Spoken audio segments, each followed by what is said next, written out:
everybody to a new episode of On the Couch. This is where we answer your questions, whatever questions you want to pose at us. We're quite excited to do this. But I think first, before we get going, Steve, there's something we want to tell everybody there. Yep. Happy New Year! We hope you had a great break. We hope you're all ready. How was your break, Steve? It was okay. I think with the family down, a little bit of a break, Durban being Durban, got a bit of work done. But yeah, I think revived, looking forward to a great year, looking forward to questions, looking forward to being on the couch. That's again, this is my second one. I must be popular. I'm here for the second one. Must be. Hey, I got asked to come back, so I couldn't have done too badly on the first one. Yeah, that's good. That's good. So let's jump right into the questions. So the first question that we have today, we received from Anonymous. Well, welcome Anonymous. Anonymous, thanks for the question. So the question is, seeing that plumbers are always on the road and hardly have time to watch the webinars or other programs on YouTube, you think it's worth renewing every 12 months, or shouldn't that rather be increased to 24 months? Yeah, man, that's a question that always comes up in terms of that cycle. But I think that we need to get away from the fact that the plumbers seem to think that their CPD is around webinars, tech talks. There's so many more activities that the plumbers or Anonymous is possibly doing right now that would go towards his CPD points. And I think going to 24 months would just bottleneck it even more. What do you do there? I think, first of all, it's great to hear that you're actually watching the videos and that you're getting benefit from those videos. Because that videos, I mean, that's been placed there for your benefit so that you can grow, so that you can gain. I mean, that's the purpose of the CPD. Correct. It's continuous professional development. I mean, that leads you to the question, I mean, if this is continuous professional development, why ever stop the process? It's intended to continue throughout the year, throughout the process, so that you continue to learn. I think the other aspect to that is you've mentioned the videos that you're watching. Steve, aren't there other activities that they can do as well? So like I said earlier, in terms of mentoring, in terms of taking on apprentices, subscriptions, being an IOPSA member, if you're involved in some community projects, it's limitless. And I think that, in terms of having that conversation is to get a hold of CPD at PIRB, speak to someone. And, what surprises me often is where the plumber says, I've got to get X, Y, Z points. But yet when they have that conversation, they say, are you doing this? Yes, I am. Well, there you go. Prove it here. So again, it's not as challenging as what people think. It's not about watching the video. It's not about spending money on this and that. It's about what we do every day. That's an interesting thing that you've mentioned. And I had the same conversation with Simone. By the way, she's doing a very good job assisting the plumbers with the CPD activities. So many cases where plumbers were, they were in despair. They didn't know how they're going to do that. And after the discussion and finding out what they've actually done, they realized, but they've done so many CPD activities already. All they had to do was lock them on the system. So I really encourage you, go onto the system, have a look. I mean, there's a lot of activities listed that you can do and that can make life much easier for you, so that it's not necessary to try and extend the period. I mean, the most important is for you. CPD is for you. CPD help you to remain up to date. It helps you to improve, to be a better plumber out there. So I really, really, really want to encourage, please don't ever stop. Do as much as you can. Yeah, definitely. Okay, so let's look at the second question. So the next question is from Ms. Kumalo, also a written question that we received. So clients from townships who are older seem to have a hard time understanding compliant issues. How best can we simplify things for them? So I don't think it's only townships, that have that particular problem. I think it's across the board. Yeah, no, definitely. In terms of, so, as it's been raised there.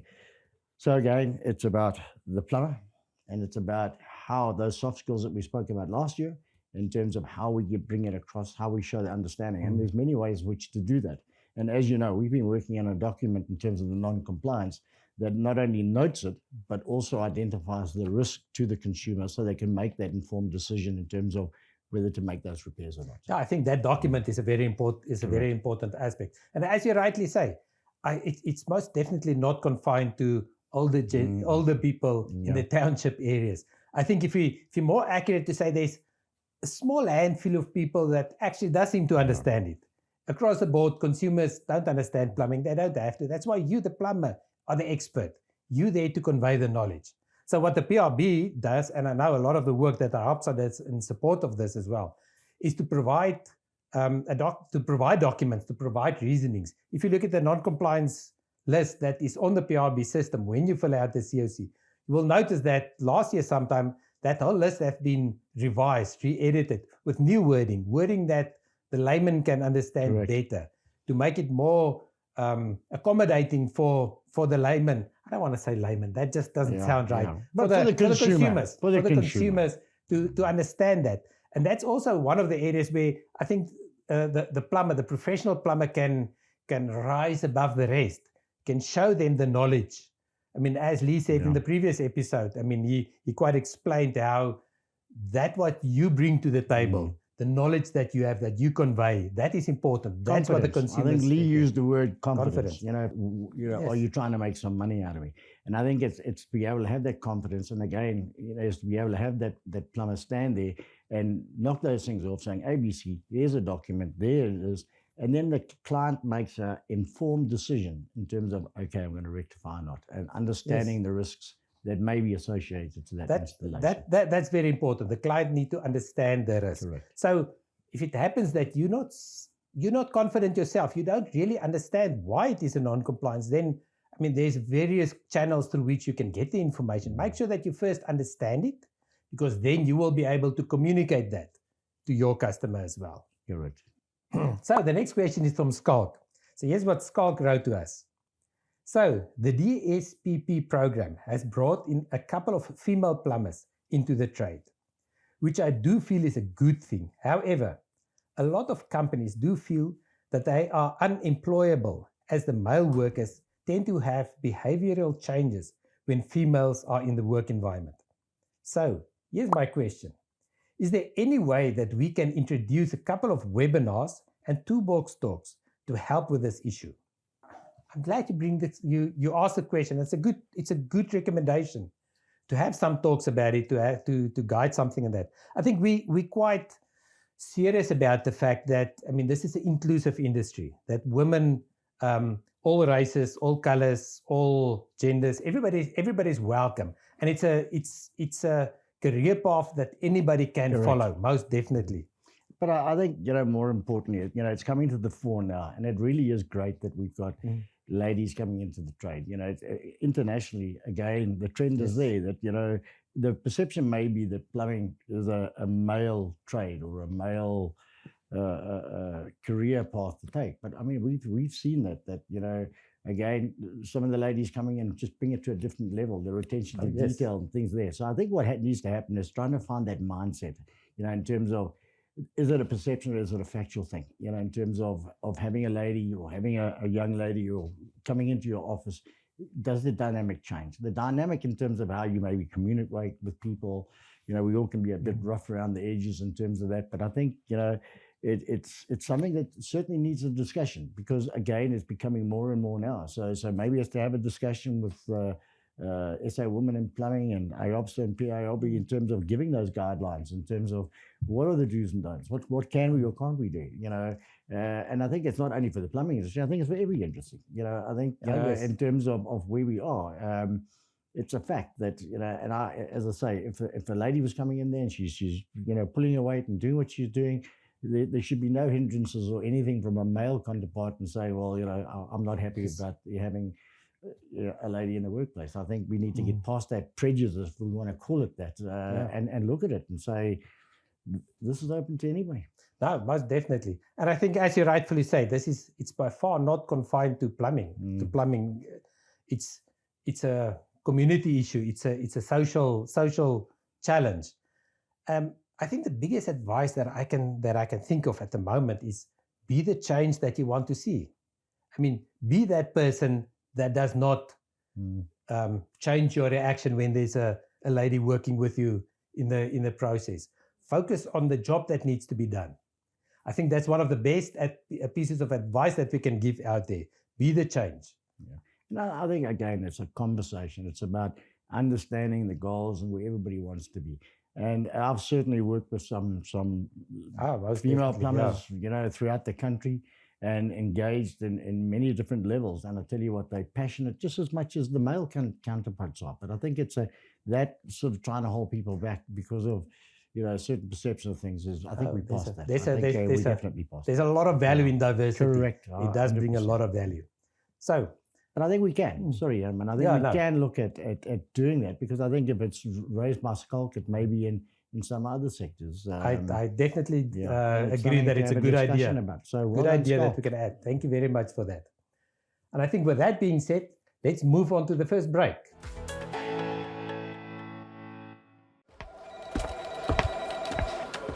Good day. How can I help you?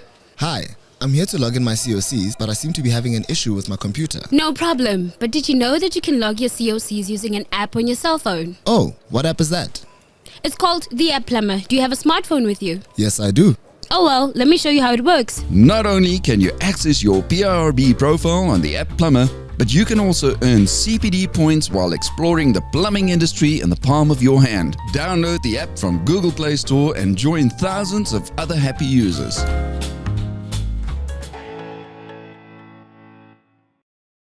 And welcome back after the break, everybody. So let's jump right into it. Next, we have a recorded question. Yes, good day. My name is Peko Motsi. What I would like to know is that why can't CPD points be done for at least 3 years or maybe 2 years, and from there just only pay the registrations every time? Because I feel like doing the CPD points is actually time consuming for some things, and some of us, we don't have time to sit down and watch videos and stuff. So if I understand that question correct, what is actually asking is, he suggests that CPD points is done only for 3 years. So the first 3 years of your registration, you do CPD, and the rest of the time, you only renew your registration without the need to continue to improve yourself? Yeah, so I think that CPD, that continuous professional development, is exactly what it says. You continue. It's not about doing it for 3 years. Can we imagine the scenario? You know, if you're as old as me and I only did CPD for 3 years, where would you be now? You know, so again, it's just that continuous professional development. We do it every day. Yeah, I think the importance is the purpose. Why do we do that? CPD is to keep you up to date, Correct. to make sure that you remain in touch with what is happening today. Correct. To remind ourselves, we're all normal. Yeah. We all forget stuff. If you ask me everything I've studied originally, let's not go there. Yeah. There's a lot of stuff. It's important. It's for your own benefit. So the whole purpose of CPD is to continue to always keep you up to date, keep you in the process, keep you knowledgeable about everything that you need to know, and to upskill yourself, to keep improving as you go along.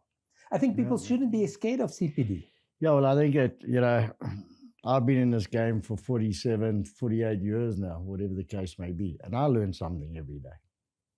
And that's the scare, So you must if call Simone so she can maybe she'll give me register some the CPD. CPD points for it. But I think we do, in terms of, attending the webinars or just engaging with people or new products or whatever. There is something, our industry is evolving daily. We just can't keep up with the innovation. We keep talking about green plumbing and where we're going to next. And the sky is the limit, or not even the limit. So many new things coming. As I say, I was in Ish a couple of years ago, in Frankfurt, and the innovation that's there hasn't landed on our shores yet. And I think that level of plumber, we need to be there. You need to be able to be the guy that can learn and apply those principles in terms of there. Yeah, and that's what it boils down to. So yes, unfortunately or fortunately, I'm going to say it will continue. And I think it's also worth just reminding ourselves that, remember, CPD is not unique to plumbing. No, 100%. This is something in all professional careers in the country. I mean, where plumbers are a professional career, just like doctors, just like lawyers, it's a professional career.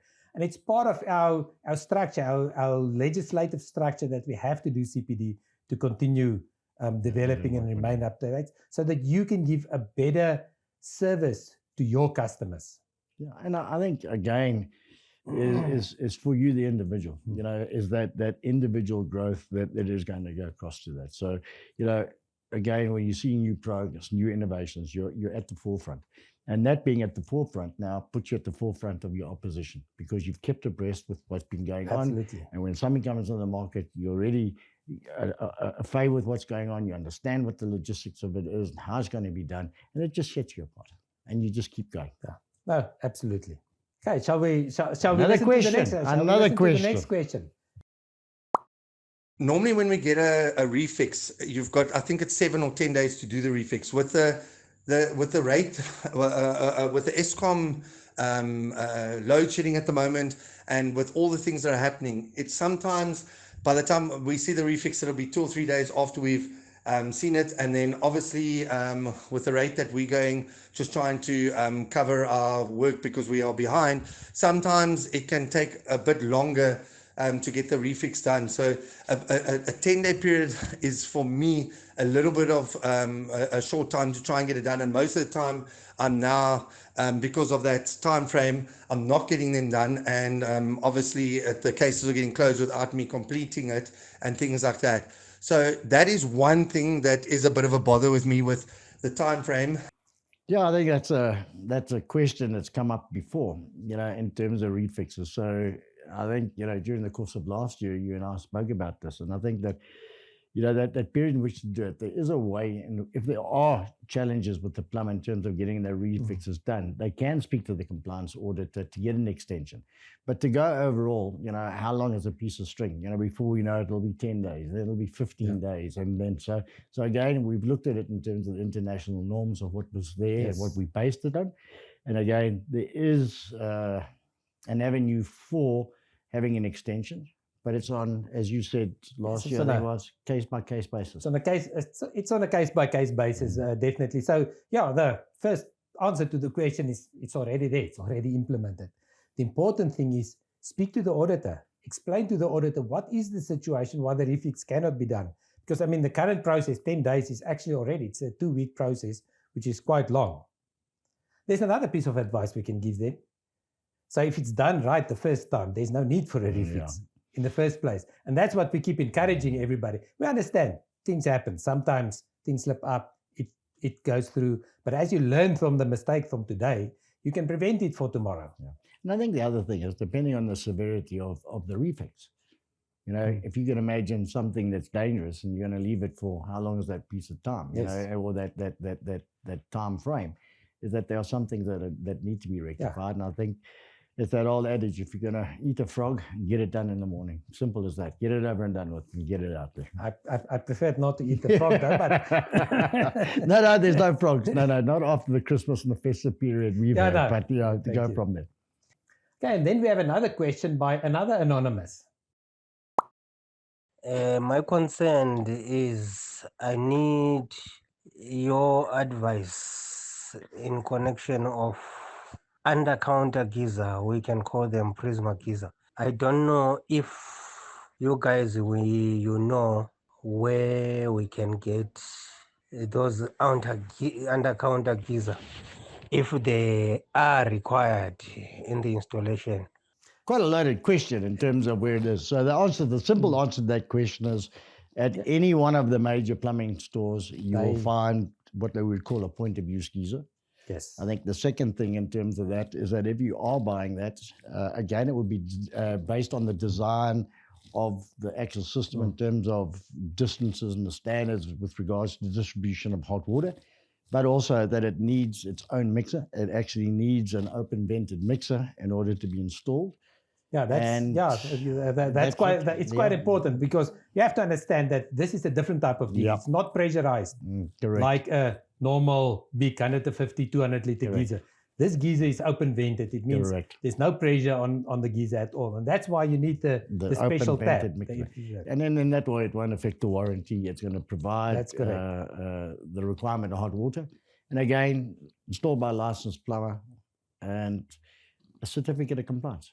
Yes, I mean, there's all the requirements for how to install this is provided in the national standards. So it gives exactly how to do this. It's definitely allowed to be able to do that. And there's definitely a place for that. There's a lot of installations where it's a fantastic item to install at that specific part. Maybe not for all the installations, but where it's needed, a very practical.